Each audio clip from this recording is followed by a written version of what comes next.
And I'll give you a moment to type that. And I will tell you that he is sharing what he's learned from you is patience.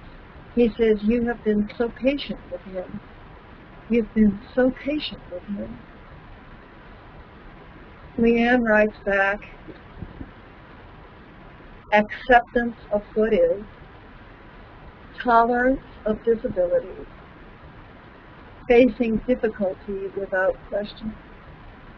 That's what she's learned from her dog.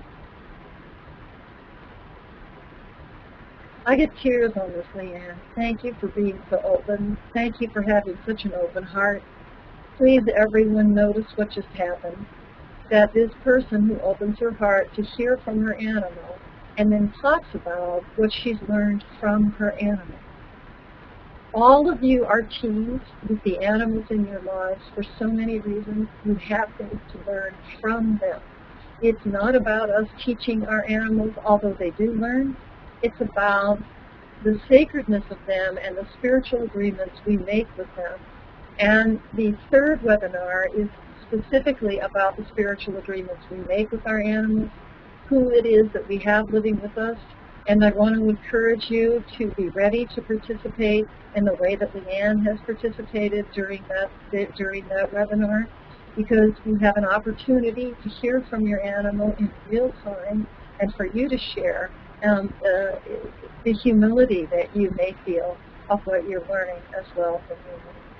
Okay, glasses back on. Oh, here we go. Yes. Yes. All right, Robin, I want to check in with you to see if there's anything that you need to bring to my attention at this point. Only that Joe Safford, the one that you were responding to earlier, did get back, and what she wanted to ask you was, how can she help Blondie?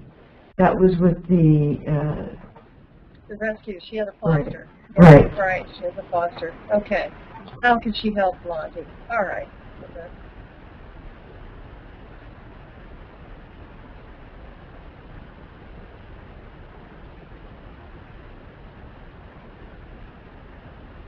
Okay. So let's not shoot the messenger. How Blondie wants to know, how long is the other dog going to be staying with us? That's what she wants to know. Can you type back an answer?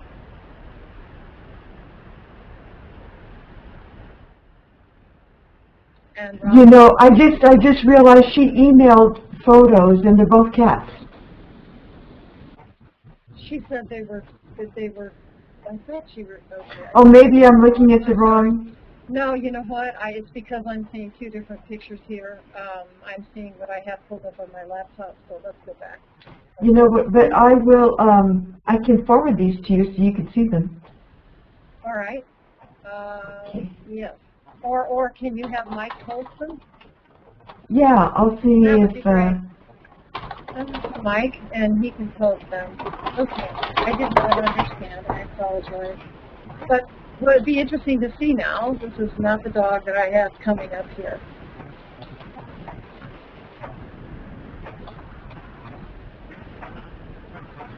This is going to be fascinating. I can't wait to see now. Yeah. Okay, Buster is here as a foster with intention to adopt. Okay, that's what she's saying, with intention to adopt.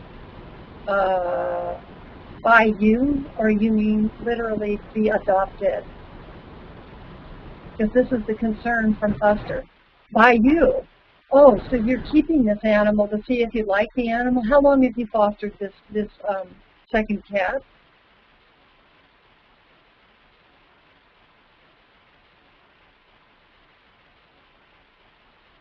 $5 weeks. Okay. So let me work with you. I think with this work is coming to you because your internal feeling about how this animal is, and oh good, okay, and I take it that this picture that I'm looking at now is Blondie. I'm thinking that I got, okay, Buster has,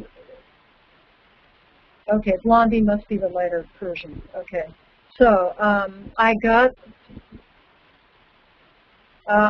him due to thinking Blondie and I both needed another friend. Buster is black.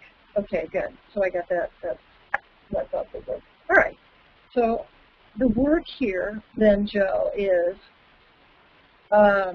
your focus as to what you want, what the two of you want from this kitty. Because the attitude that I get from Blondie is that Blondie is not really big on sharing. And is not sure this is really a great idea, is willing to tolerate, but is wondering how long the kitty's going to stay. So, Joe, what is your feeling about Buster personally? What is your feeling about Buster? Okay. Yes, I heard that from her other family, and that's why she came to me. Okay. You heard that I really like Buster, but don't want him to be just tolerated. There you go. And you've just hit the nail on the head. That's what we're dealing with here. So what you have is a situation. Good for you for saying that. Yes, yeah. Buster needs his own people. Right now, Buster is feeling much like an appendage. So good for you for being able to foster this kitty, but I encourage you to rehome as soon as you can, simply because Buster is trying to get into your family in a way that really at this point probably is not appropriate because he's been there so long. It's not appropriate to keep him longer. So I would suggest you're fostering as soon as you can out, either to another person to foster or that you work with it. I understand about Buster and feel very, very sad. I understand that, and so now let's talk about that because there are many of you that do foster.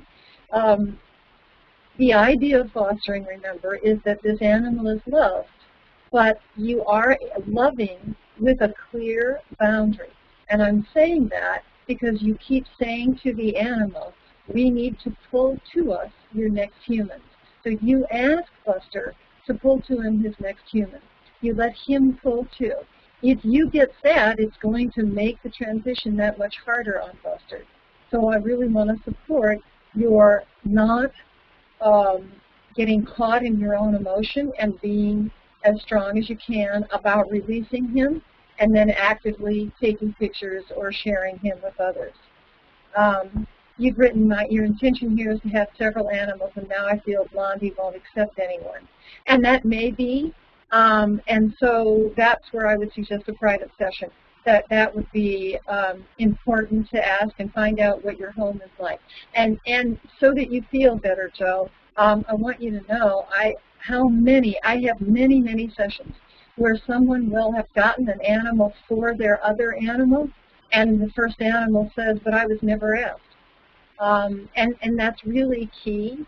That's really important to know. That's important to participate in. Okay, great. So now I'm going to move on. She says, okay, she could do that for Buster. Yeah. She says she tried to ask Blondie but didn't respond. And I would add on to that, Joe, that you were aware of. We need to make sure that we are working on our skills for listening before we say that another animal did not respond. I don't know what your skill set is or what level you are at. Okay, she says, Blondie talks to me quite well. I goofed. Well, there you go, sweetheart, and good for you. So just make sure you stay strong and you go on. Okay, wonderful. All right, so let's go ahead now. And I'm going to go back to, I'm going to ask you, Mike, to put up a picture named Boomer. Boomer is a wonderful dog, and Boomer transitioned quite some time ago, in April, yes.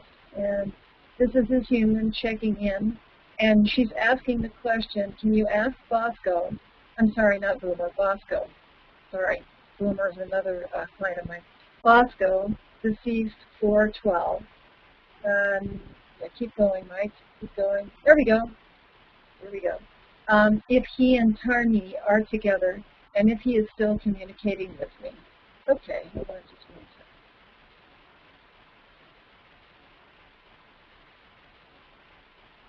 second. He says yes, but he wishes you.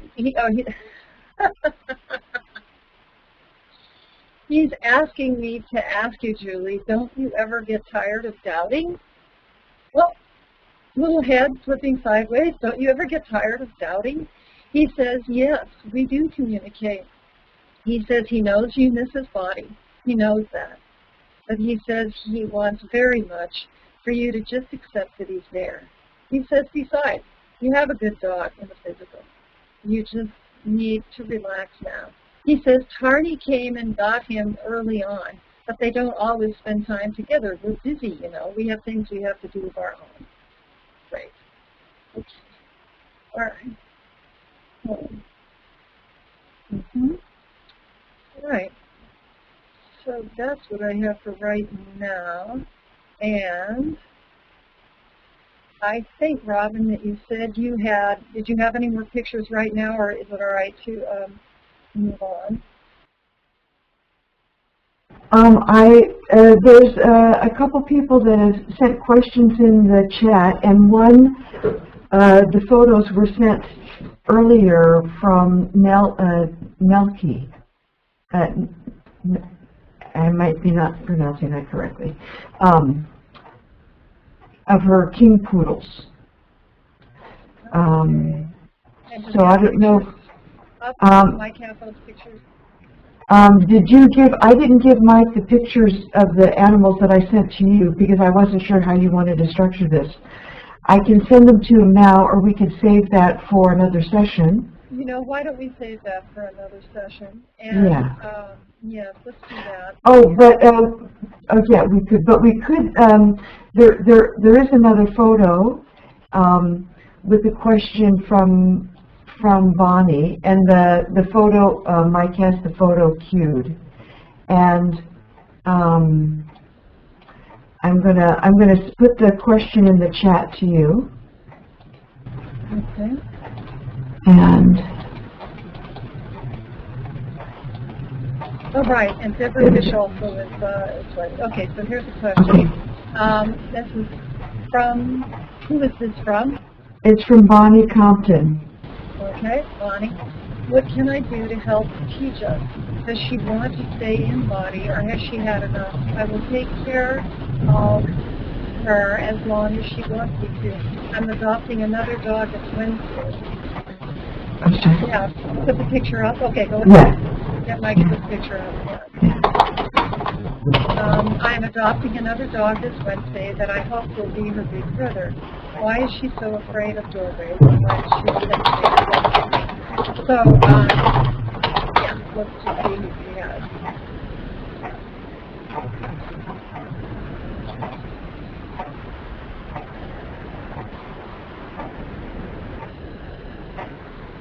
Okay, I'm sure it'll come up on the food. There we go. There we go. She's a tripod.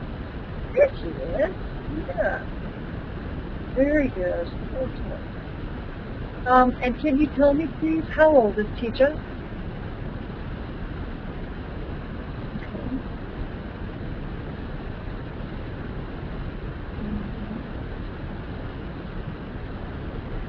She says she's concerned about your getting another animal. She says she wants to know what's her say in all of this. She wants to know, has she been a good dog for you? So this really does take going back and forth. Okay, all right, so let me move forward and just give you some input about what's going on with Tija right now. Because I also work as a veterinary medical intuitive, I will tell you that she has some issues in her spine, in her body, that need to be addressed. You might want to consider asking your vet about possible treatment with Adicon, and they will walk you through that. But also acupuncture would be really wonderful. Acupuncture would be excellent for her. And I don't know if you live near where you have a veterinarian who does acupuncture, but it would be worth finding out. It would be worth, I don't prescribe, I don't diagnose, but I certainly can share with you what I'm seeing. And so this would help her. She also has some challenges with her atlas, C2, 3, 4, and 5. She has some issues in her lumbar region, which we would expect, but then also where the ribs connect to the lumbar region, where the spine changes into the lower lumbar, right? And so my sense, and the reason that I am saying this with you, is that when you take care of some of these issues with her from a pain standpoint, then the proposition of another dog may not be quite as threatening. But right now, her job, she needs some focus and attention and care for healing. And so that would be my suggestion for you to focus at that point on that. Yeah. Okay. So I would like to take a moment, Robin, unless there's anything else that you need me to finish right now, I would love to talk a little bit about the coming webinars that we have coming up, just to expand a little bit on it. I think that sounds wonderful, and then we can get to all of the other questions. If not today, we can do more next week. Right. Okay. So next week, Ilona Selke, who is, and I hope I'm saying that name correctly, Robin, you can help me with that. I had a wonderful opportunity to speak with her, and she is very, very knowledgeable about so many areas, and she is going to be addressing her focus of working with dolphins. She is very well educated and credentialed and degreed about her studies with what dolphins can do, and as humans, how we can join them. I will tell you, as a communicator, dolphins are wonderful to communicate with, that their focus is to help us in some ways, but I will say that Ilona brings so much wonderful information, not only about how dolphins live, but actually this culture of dolphins, which I find fascinating. I always find every species, I find every species has their own culture, and this is really key and important that we understand the culture, just as so many of us want to understand the culture of dogs. We know easily we don't stare dogs right in the eye because that is a challenge to fight. Most of us know that. But maybe we don't know about the calming signals, which we'll go into as the series unfolds.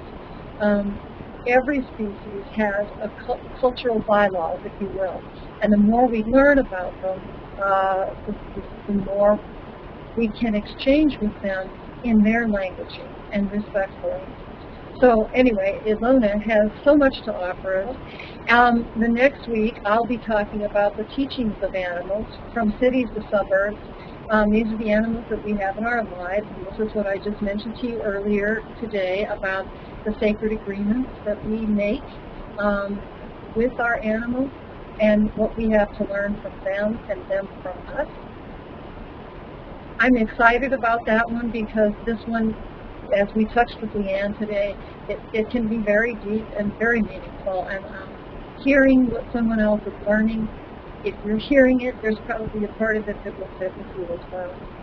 The fourth session, I'm very excited about all of these, is Dr. Richard Callan. Dr. Callan is someone that I recently met in the last year, and he has referred several clients to me. He's a wonderful, open, loving vet, and he is courageous and willing to talk about how he feels being a veterinarian during the process of euthanasia, during the aging, during working with an animal in a terminal, with a terminal diagnosis. It's so rare to have a veterinarian that we can ask questions from. and questions of.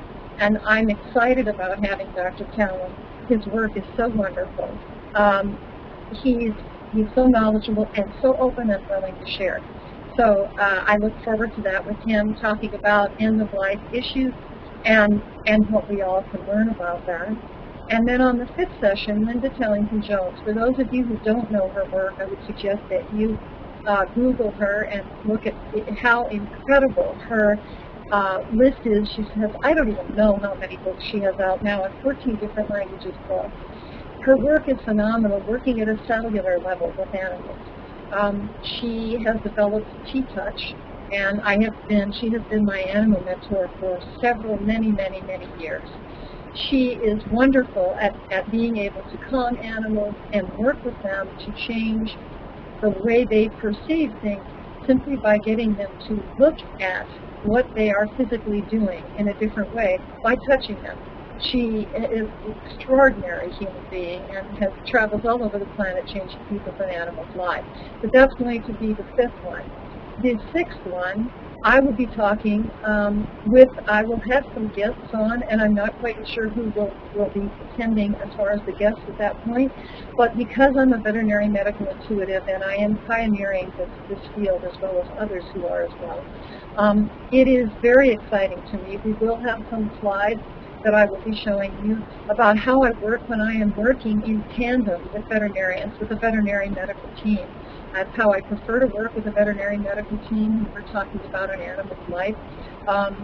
It's very exciting, and I think for those of you who have wondered if can this happen, it is happening. And my hope is to have possibly some of the veterinarians that I work with come and participate. Don't know, because as we all know, veterinarians are ridiculously busy, and someday, if they're lucky, they get some time off. So I'm just not sure if that will happen. So I'm very excited about that, and that website is veterinarymedicalintuitive.com, and my animal website for sessions with me is animalstalktome.com. animalstalktome.com, and that's with the number 2, animalstalktome.com. Great. All right. Now let's see if there's any more. Are there anybody questions that have come up while I have been doing this? Okay. Oh, wonderful. So for those of you who might want a little background here, Bonnie just wrote back and said that Teja was found in a ditch covered with red ants, broken hip, pelvis, and back leg, had heartworms and many mammary tumors. Spent a couple of months in a shelter. So, yes, Teja is in life, absolutely. Teja means life. Spent a couple of months in a shelter. So bless you, Bonnie, for taking her on and working with her. And that makes even more sense as to why she may not want to share you, because she may still have physical pain and challenges that she needs to have peace and not be challenged. Then also, yes, bless you, Bonnie, for loving and caring for me. Wonderful. All right. Is there anything else, Robin, that you have on your end? Well, there are quite a few questions coming through the chat, but it seems like they're connected with animals that people have sent pictures in. So I think it would be good to coordinate that for the future sessions, so that we can, have the photos up and the questions and have it go in a little smoother way. But I think, I've been experiencing here, I don't know, it just seems recently, I don't know if it's me personally or if things kind of go in waves on the planet, like a deeper listening. When you talk about the importance of listening and how so automatic it has been, unconscious, to see these beings as animals, as not having the same capabilities, not seeing that we're all one. It feels like there's a deeper awareness coming now with animals, with trees, with all plants and each other, actually, that we're tuning in. And It is, and that's so beautifully said.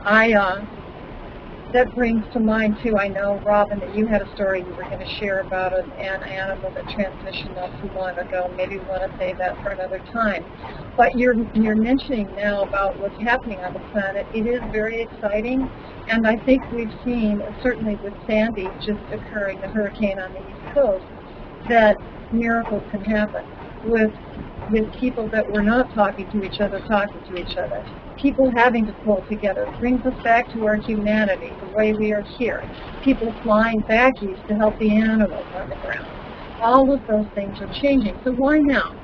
The energy on the planet changes. And although it breathes, and it happens every day, what's happening is that the intensity of the energy on our planet is growing.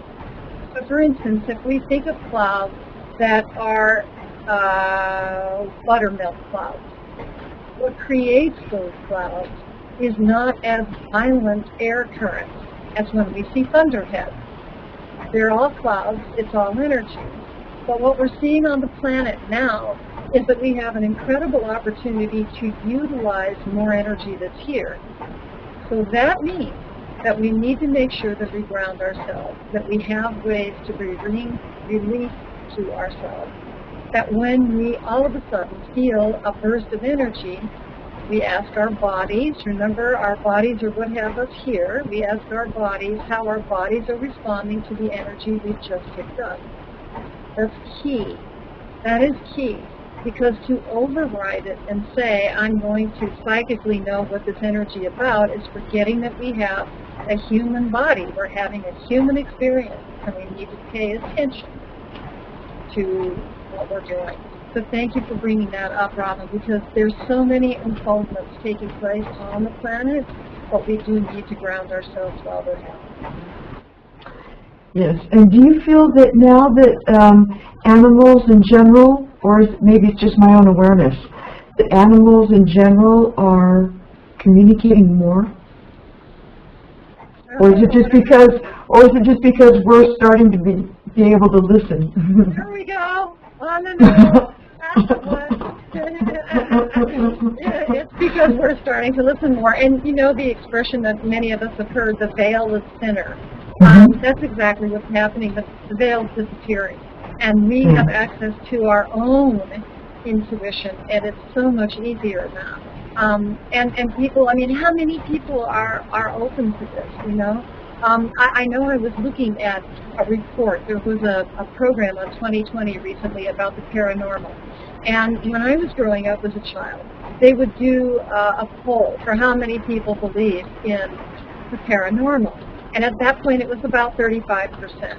And those of us who were working in the field were saying, oh, come on, everybody. As the years went on, we just about fainted when 10 years ago it went up to 55%. Oh, my God, you know, we may have a 5% majority. So I will tell you that this program on 2020 that they did last week said that 75% of all of the people polled in America believed they had had a paranormal experience of some kind. Wow, that's significant. That is huge. Now, whether they know how to interpret it or how they're perceiving it doesn't matter. The point is they're leaving themselves open enough that they're noticing that they're going through it. How exciting is that? And how amazing that we get to be alive on the planet at this time. Think about the generations before us. They just missed it. We're here. We get to be here. This is very exciting. Christoph Copper was recently on the island of Mallorca, and I saw him, and he gave another talk which I didn't see, but a friend of mine went and told me just today that he said that what we call miracles are really just non-local experiences. And, you know, because people seem to be experiencing more miracles, and that really it's just non-local phenomena that we're opening to. And so I'm wondering, like with animals, also this communication, that there's always been this possibility for communication, but we're now more opening to it. Absolutely. And for those of you who want to learn more about animal communication, we will be continuing through the series to do this. It is an online series. For those of you who attended my classes or who want to attend my classes, I have taught several classes in Santa Monica, California, and then in different parts of the Southwest. That will be occurring possibly even in New Mexico in the spring, and in Santa Monica again. Those are 1- and 2-day workshops. And all you need to do is go onto our site and in the contact us, let us know that you're interested, and we'll let you know when that happens. For the rest of this series, anytime you can, encourage yourself to participate by asking questions. I support you doing that. You will get a lot out of asking the questions. Maybe you've been trying to communicate. Maybe you're getting one thing over here and not over there. This is the time, this is the forum to ask those questions. And how incredible outside of a class that you can do that. So yes, this is a time on the planet for people to learn more about animals and to hear more. And other things too. Great. So I want to thank everyone for attending today. This is so lovely, and it fills my heart that you're here. I can't even tell you how excited I am that you are all here. I've watched the numbers go today as people have come and gone, and it's amazing to me that all of you have stayed. I love it. It says so much to me about the quality of your animals' lives because of who you are. So, yes, love those animals. Great. Well, thank you so much, Miranda. This has been wonderful, and I'm really looking forward to next week.